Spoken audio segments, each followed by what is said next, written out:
दोस्तों, आज इस बुद्ध कहानी के माध्यम से हम अपने जीवन के हर एक समस्या से कैसे समाधान पा सकते हैं, हम अपनी जीवन की समस्याओं से कैसे मुक्त हो सकते हैं, यही सब बातों को जान सकेंगे एक छोटी सी कहानी से। तो बिना समय गवाए शुरू करते हैं आज की कहानी। दोस्तों, बुद्ध की छोटी छोटी कहानियां हमारे जीवन को बहुत ही प्रेरणा देती हैं। दोस्तों, ऐसी ही प्रेरणादायक कहानी लेकर के हम आप सभी के लिए एक बार फिर आए हैं।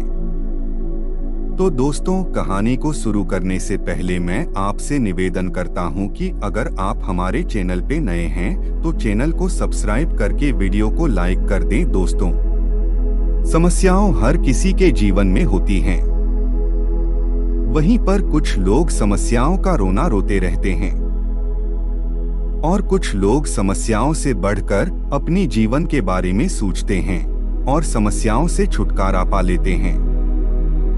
अगर आप भी उनमें से एक हैं कि अपनी समस्याओं से छुटकारा नहीं पा रहे हैं और उन समस्याओं में उलझे रहते हैं, अपने जीवन को यूं ही व्यर्थ में गवा रहे हैं, तो दोस्तों, यहाँ कहानी आपके लिए ही है। दोस्तों, वीणा के तारों को ना तो अत्यधिक ढीला छोड़ो और ना ही इतना कसो कि उसे मधुर स्वर ही ना निकले।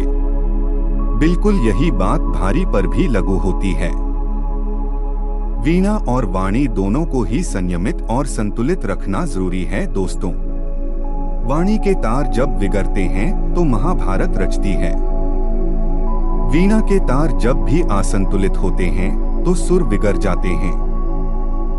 ऐसे में क्या करना चाहिए हमें अपने जीवन को संतुलित बनाए रखने के लिए, और क्या माध्यम मार्ग हैं? दोस्तों, यही वह माध्यम मार्ग था जिसकी खोज की भगवान बुद्ध ने मात्र 29 साल की वर्ष की आयु में संसार से वृत्त वैराग्य मोह माया त्याग कर वन में चले गए थे। बुद्ध 6 वर्षों तक घोर तपस्या के बाद भी अपनी ज्ञान पिपासा को शांत नहीं कर पाए। सुना है कि महात्मा गौतम बुद्ध की मुक्ता अवस्था को मोक्ष कहते हैं। मोक्ष के 3 मार्ग शास्त्रों में बताए गए हैं। इन्हीं में से भक्ति के मार्ग से भाव योग जुड़ा है, जिसमें वाणी महत्वपूर्ण भूमिका निभाती है। वाणी ही शब्द विधान करती है जो बंद हृदय को भी मुक्त कर देती है। जब गौतम बुद्ध को ज्ञान की प्राप्ति हुई तो उन्हें इसका महत्व पता चला। एक अन्य जनश्रुति के अनुसार एक बार उन्होंने स्त्रियों के एक गीत को सुना। उनमें से एक बोल रही थी, वीणा के तारों को ढीला मत छोड़ो, ढीला छोड़ देने से उनसे सुरीला स्वर नहीं निकलेगा, और तारों को इतना भी मत कसो जिससे वे टूट जाएं। इन शब्दों के मर्म को समझकर उन्हें समझ आया कि किसी भी चीज की अति ठीक नहीं होती। अति सर्वत्र वर्जित शास्त्रों के यह शब्द तो आपने सुने ही होंगे। इन्हीं शब्दों को आत्मसात कर गया मैं वट वृक्ष के नीचे संकल्प के साथ समाधिष्ठ बुद्ध को निरंजना नदी तट पर बौद्धिष्ट को प्राप्त हुई। घोर तपस्या के बाद उन्हें ज्ञान की प्राप्ति हुई और वे तथागत कहलाए।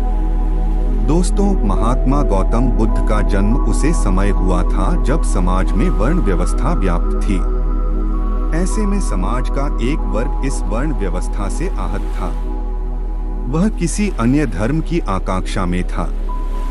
बुद्ध ने जनसाधारण के इसी उद्देश्य को पूरा करने बौद्ध संघ बनाए। दोस्तों, भगवान गौतम बुद्ध बिंबसार के समकालीन थे। उनका पुत्र अजात शत्रु बुद्ध को पसंद नहीं करता था। फिर भी आगे चलकर अजात शत्रु का हृदय परिवर्तन हुआ और उसने तथा कौशल नरेश परसेन जीत तथा प्रसिद्धि गढ़िका हम भगवान गौतम बुद्ध की मां यशोधरा ने बौद्ध धर्म को स्वीकार किया। दोस्तों, हम अक्सर सुनते आए हैं, इसकी खोज फलाने वैज्ञानिक ने की, उसकी खोज उसने की, लेकिन क्या हम अपने पौराणिक ग्रंथों, शास्त्रों और संहिताओं को भी खंगालते हैं, जहां हमें फिजिक्स के नियम साफ साफ दिखाई देते हैं?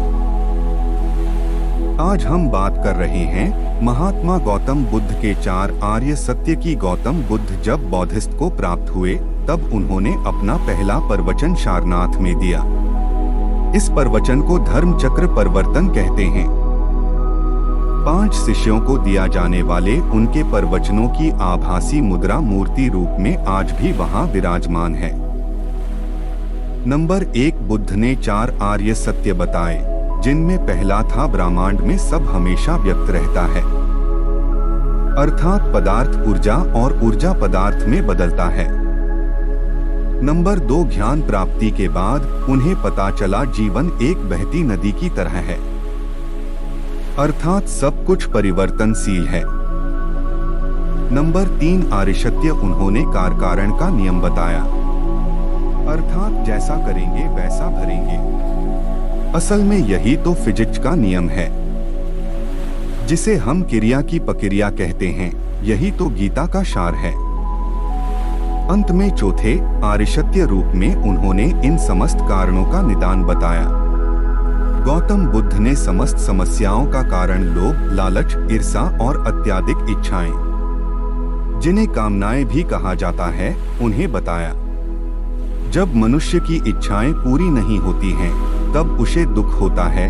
इच्छाएं अगर पूरी भी हो जाएं, तो दूसरी इच्छाएं उत्पन्न हो जाती है। अत्यधिक सुख भोग कर भी मनुष्य उदारहीन हो जाता है। सच तो यही है कि जब अत्यधिक सुख अथवा अत्यधिक दुख मिलता है, तब मनुष्य अतिरिक्त और वैराग्य की ओर अग्रसर होने लगता है। दोस्तों, इतिहास ऐसे उदाहरणों से भरा है, जहां अत्यधिक सुख समृद्ध वैभव ने राजा महाराजा को वैराग्य के रास्ते पर लाकर खड़ा कर दिया है। इसी श्रृंखला में हम महावीर स्वामी को कैसे भूल जाएं? दोस्तों, वह भी एक राजा के परिवार से ही आते थे। महावीर स्वामी सम्राट अशोक आधुनिक समाज में देखे तो विवेकानंद, गांधी ऐसे महापुरुष हुए जिन्होंने साधन संपन्नता का त्याग कर एक साधु सन्यासी बैरागी की तरह जीवन यापन किया।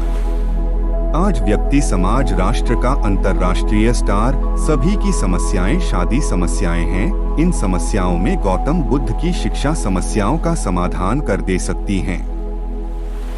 दोस्तों, समाज में व्याप्त अत्यधिक समानता, असहिष्णुता, आतंकवाद, स्थिरता, अवसाद, सभी का समाधान गौतम बुद्ध की शिक्षा में निहित है। दोस्तों, अगर हम अपने जीवन में कुछ ऐसे विचारों को शामिल कर लेने, जिन्होंने महात्मा गौतम बुद्ध ने कहानियां के मध्य से हम लोग तक पहुंचाए हैं, तो हमारे जीवन से पूरी तरह से समस्या खत्म हो सकती है।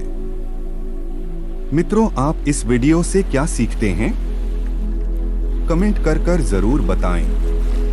हमें उम्मीद है कि आपको यह वीडियो पसंद आई होगी और काफी कुछ सीखने को मिला होगा।